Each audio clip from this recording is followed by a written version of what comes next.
할렐루야. 오늘은 3월 5일 수요일입니다. 오늘도 정시매일 예배를 통해 경건의 일상을 살아가고자 하시는 큰믿음이신 교회 모든 성도님들을 사랑하고 축복합니다. 다 함께 사도신경으로 우리의 신앙을 고백하며 하나님 앞에 나아가겠습니다. 전능하사 천지를 만드신 하나님 아버지를 내가 믿사오며 그 외아들 우리 주 예수 그리스도를 믿사오니 이는 성령으로 잉태하사 동정녀 마리아에게 나시고 본디오 빌라도에게 고난을 받으사 십자가에 못 박혀 죽으시고 장사한 지 사흘 만에 죽은 자 가운데서 다시 살아나시며 하늘에 오르사 전능하신 하나님 우편에 앉아 계시다가 저리로서 산 자와 죽은 자를 심판하러 오시리라. 성령을 믿사오며 거룩한 공회와 성도가 서로 교통하는 것과 죄를 사하여 주시는 것과 몸이 다시 사는 것과 영원히 사는 것을 믿사옵나이다. 아멘. 다 함께 찬송가 279장 찬양하시겠습니다.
오늘 하나님께서 우리에게 주시는 말씀은 요한복음 18장 15절로 27절까지의 말씀입니다.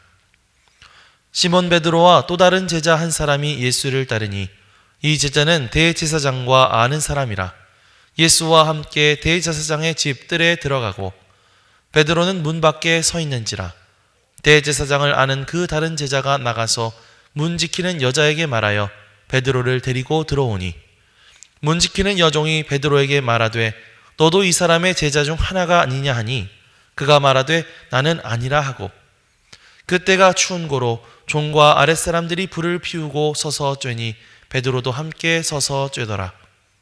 대제사장이 예수에게 그의 제자들과 그의 교훈에 대하여 물으니 예수께서 대답하시되 내가 드러내놓고 세상에 말하였노라. 모든 유대인들이 모이는 회당과 성전에서 항상 가르쳤고 은밀하게는 아무것도 말하지 아니하였거늘 어찌하여 내게 묻느냐? 내가 무슨 말을 하였는지 들을 자들에게 물어보라. 그들이 내가 하는 말을 아느니라.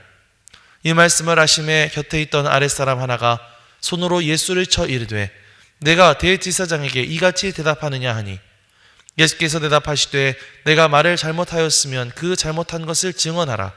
바른 말을 하였으면 내가 어찌하여 나를 치느냐 하시더라.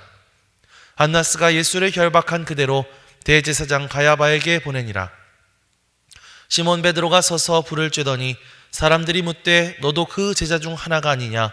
베드로가 부인하여 이르되 나는 아니라 하니 대제사장의 종 하나는 베드로에게 귀를 잘린 사람의 친척이라. 이르되 내가 그 사람과 함께 동산에 있는 것을 내가 보지 아니하였느냐? 이에 베드로가 또 부인하니 곧 닭이 울더라. 이는 하나님의 말씀입니다. 아멘. 할렐루야. 오늘도 말씀을 듣는 여러분의 심령 가운데 성령의 조명하심이 함께하여 주시기를 주님의 이름으로 간절히 축원합니다.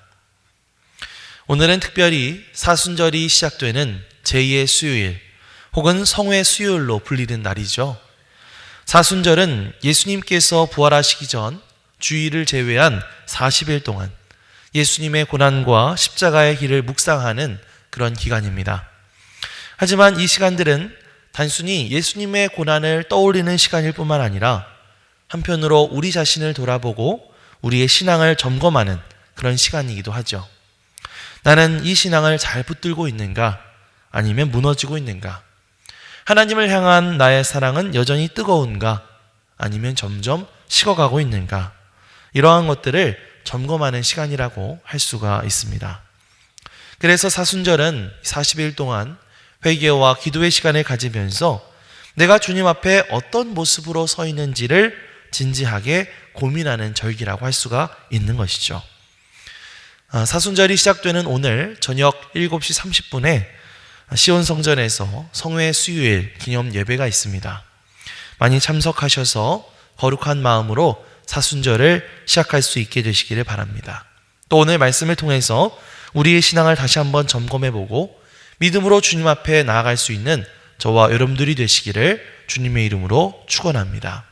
6월절 만찬 후 겟세마네 동산에서 로마 군대와 대제사장의 종들에게 체포되셨던 예수님은 가장 먼저 대제사장 안나스의 집에 끌려가셨습니다. 그곳에서 안나스는 예수님께 이런저런 질문을 던지면서 예수님을 신문했죠. 그런데 예수님께서 그런 안나스에게 이렇게 대답하십니다. 20절에서 21절입니다. 예수께서 대답하시되 내가 드러내놓고 세상에 말하였노라.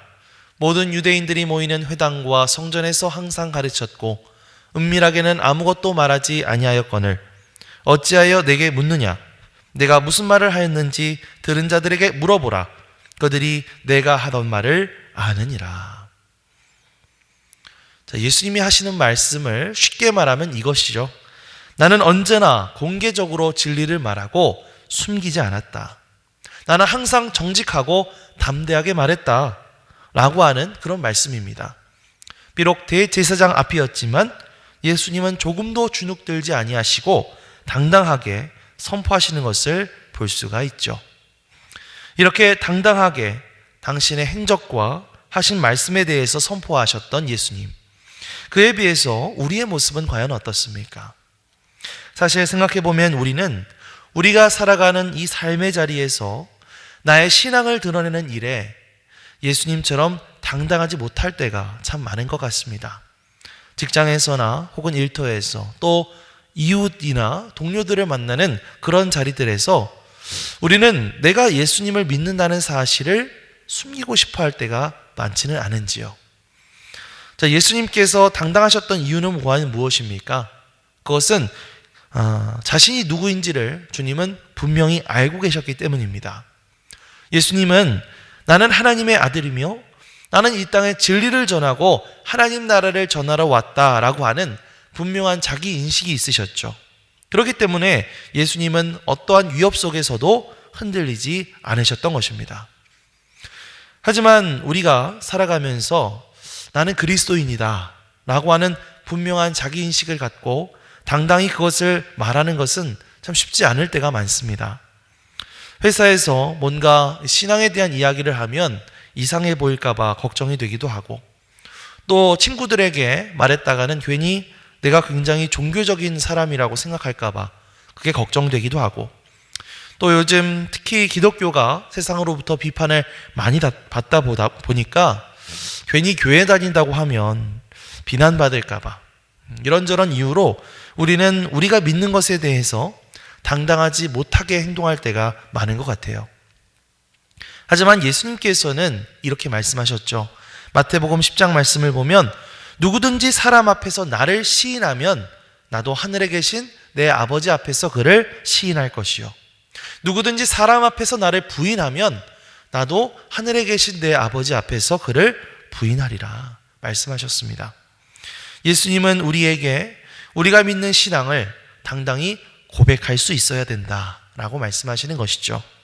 우리가 어디에 있든 누구와 함께 있든 그리스도인임을 부끄러워하지 않는 그런 당당한 자세, 당당한 믿음을 가져야 할 줄 믿습니다. 사랑하는 성도 여러분, 오늘 하루를 살아가면서 여러분이 기도할 수 있는 자리가 있다면 당당히 기도하십시오. 예를 들어서 점심 먹으러 식당에 갔을 때 괜히 주변 눈치 보지 마시고 당당히 기도하십시오. 누군가 교회를 비난하는 소리를 들었을 때 가만히 있지 마시고, 아닙니다, 그것은 교회의 본질을 모르기 때문에 그렇게 말씀하시는 것입니다 라고 당당하게 말씀하십시오. 나의 종교를 물어오는 사람이 있다면 그 사람에게 솔직하고 당당하게, 네, 저는 예수님 믿는 사람입니다, 저는 교회 다니는 사람입니다 하고 고백하십시오. 우리의 그런 모습들을 통해서 가장 먼저 하나님이 영광 받으실 뿐만 아니라 또한 우리가 가진 신앙이 더욱더 성숙해질 수 있는 그런 저와 여러분들 되시기를 주님의 이름으로 간절히 축원합니다.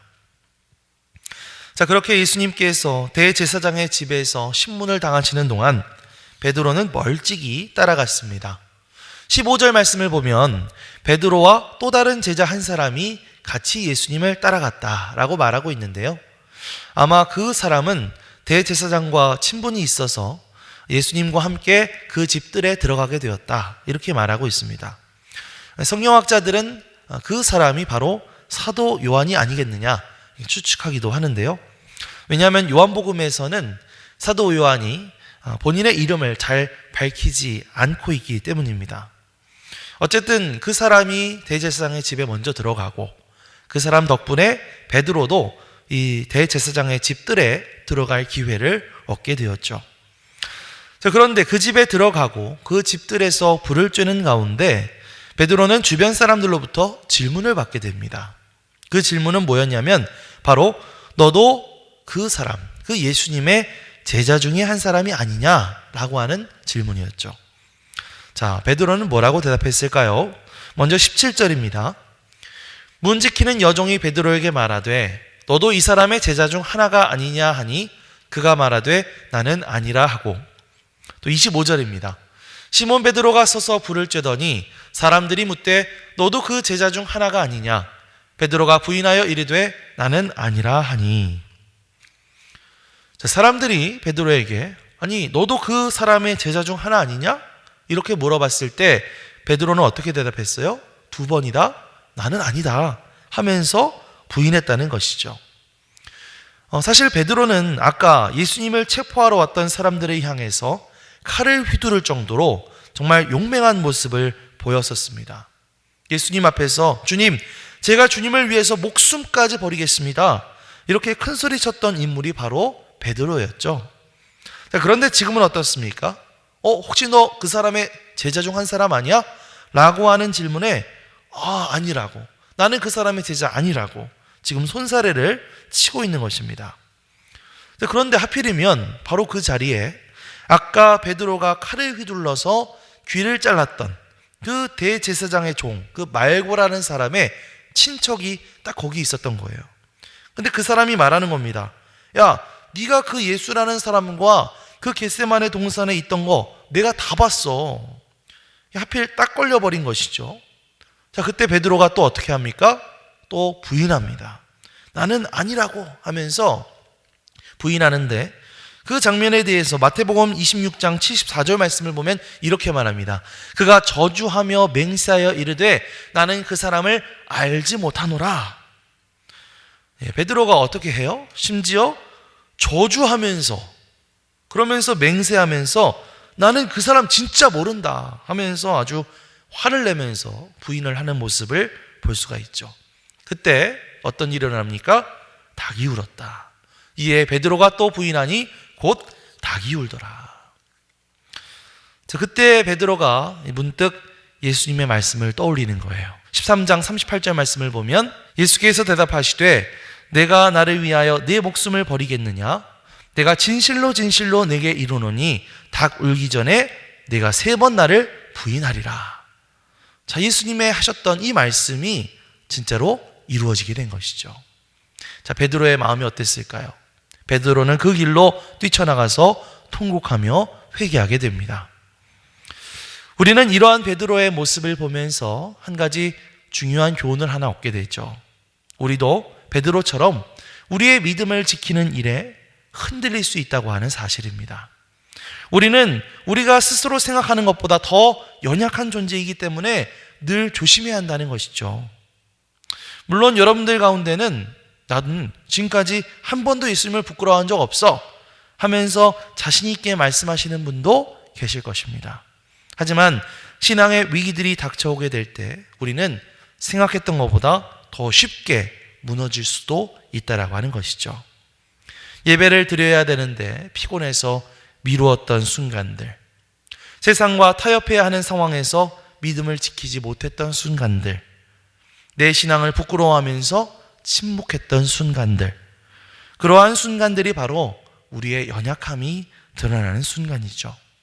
맨 처음에는 베드로가 나는 절대로 주님을 부인하지 않겠습니다, 주님을 위해서 목숨을 바치겠습니다 확신했지만 결국 상황이 변하고 두려움에 휩싸이게 되자 예수님을 부인하게 되었던 것처럼 말입니다. 그래서 사도 바울은 고린도전서 10장 12절 말씀에서 이렇게 말합니다. 그런즉 선줄로 생각하는 자는 넘어질까 조심하라. 또 예수님은 이렇게 당부하셨죠. 마태복음 26장 말씀을 보면 시험에 들지 않게 깨어 기도하라. 마음에는 원이로되 육신이 약하도다. 이렇게 말씀하셨습니다. 예수님의 말씀처럼 우리 자신의 연약함을 솔직하게 인정하고 나는 언제든 쉽게 무너질 수 있다는 사실을 늘 기억하며 쉬지 않고 기도하며 하나님을 의지할 수 있는 그런 저와 여러분들이 되시기를 주님의 이름으로 간절히 축원합니다. 자, 이제 말씀을 정리하겠습니다. 오늘 우리는 대제사장 앞에서도 당당하셨던 예수님의 모습과 또 작은 두려움에도 쉽게 흔들리고 무너져 버렸던 베드로의 모습을 보았습니다. 우리는 과연 누구를 더 닮아가고 있습니까? 우리는 예수님처럼 신앙을 담대하게 지키고 있습니까? 아니면 베드로처럼 두려움에 빠져 믿음을 감추고 있습니까? 우리는 모두 연약한 존재이기 때문에 늘 조심해야 합니다. 하지만 동시에 우리는 주님의 은혜를 기억해야 합니다. 베드로가 주님을 그렇게 저주하면서 부인했지만 그 뒤에 부활하신 예수님은 다시 베드로를 찾아가셔서 회복시켜 주셨기 때문이죠. 그런 것처럼 주님은 오늘 우리가 비록 넘어지고 실패할지라도 다시 우리를 회복시켜 주실 줄 믿습니다. 사순절을 시작하면서 오늘 우리가 읽었던 이 말씀들을 다시 한번 기억했으면 좋겠습니다. 이 시간들을 통해서 우리의 신앙을 다시 한번 점검하고 또 결단하면서 이리저리로 세상 일에 흔들렸던 믿음들, 넘어졌던 영혼들을 다시 세우고 이제 정말 당당한 주님의 제자로서 또 진정한 그리스도인으로서 살아갈 수 있는 그런 저와 여러분들이 되시기를 주님의 이름으로 간절히 축원합니다. 아멘. 기도하겠습니다. 사랑과 은혜가 풍성하신 주님 감사합니다. 오늘 말씀을 통해 우리의 연약함을 돌아보게 하시고 예수님처럼 당당한 믿음의 삶을 살 수 있도록 도전해 주심에 감사를 드립니다. 우리가 신앙을 숨기려 했었던 그 순간들에 회개하며 이번 사순절 기간을 통해 더욱더 주님 앞에 가까이 나아가게 하여 주옵소서. 베드로를 회복시키신 주님께서 우리의 믿음도 다시금 세워주시고 세상 속에서 예수 그리스도의 제자로서 당당히 살아갈 수 있도록 우리를 인도하여 주옵소서. 우리의 삶이 주님께 영광이 되는 삶이 되기를 간절히 바라며 이 모든 말씀 우리 주 예수 그리스도의 이름으로 기도드리옵나이다. 아멘. 하늘에 계신 우리 아버지여, 이름이 거룩히 여김을 받으시오며 나라가 임하시오며 뜻이 하늘에서 이루어진 것 같이 땅에서도 이루어지이다. 오늘 우리에게 일용할 양식을 주시옵고 우리가 우리에게 죄 지은 자를 사하여 준 것 같이 우리 죄를 사하여 주시옵고 우리를 시험에 들게 하지 마시옵고 다만 악에서 구하시옵소서.